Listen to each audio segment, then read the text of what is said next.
Oh, conflict, sixth gate. I love this gate. You know, I used to tell everybody that had a reading with me and was carrying this gate that, you know, don't you ever look for a stable relationship.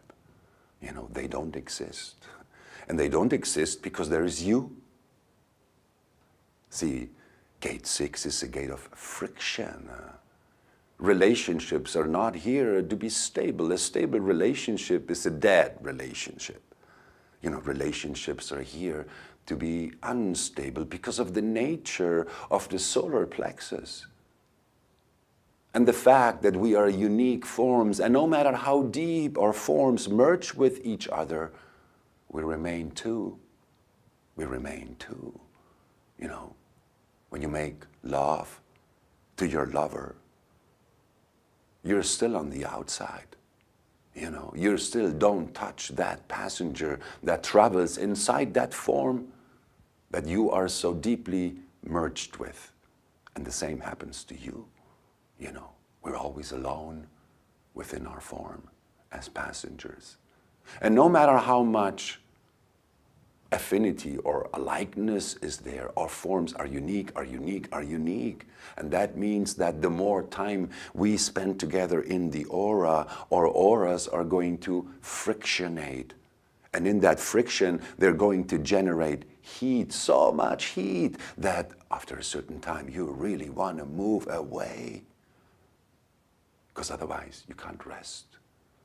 You know, otherwise, you just have this need to release energy in a way that it brings crisis, the other side of the polarity.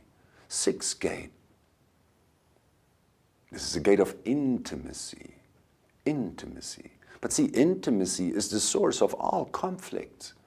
This is where we get to meet our shadow, of which humans are mostly unaware. This is where we get to be mirrored by the other in what an infantile way we deny our shadow. We see the conflicts of the other, the contradictions of the other. We don't always see our own. Oh, but the other does. And just as we remind them of theirs, so do they with ours. It is an intimacy that we are all confronted with the fact that we are all beauty and beast. You know, we're all a mechanism for pleasure and for pain. And we all need to mature and integrate that and be complete within ourselves so we can have fulfilling relationships between two complete individuals rather than suffering frustration and crisis because what we think of as our other half, you know, just doesn't match us well half of the time.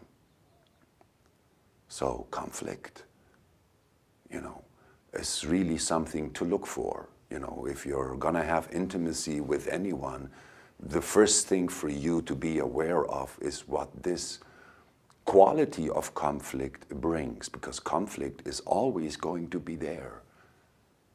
If you're a carrier of this gate, you know, it's not about having conflict or not having conflict. You always are going to have it. It's about whether the conflict is a sterile conflict or it's a fertile conflict. Whether something grows out of it or whether you always end up in the dead and sterile territory of your not-self mind.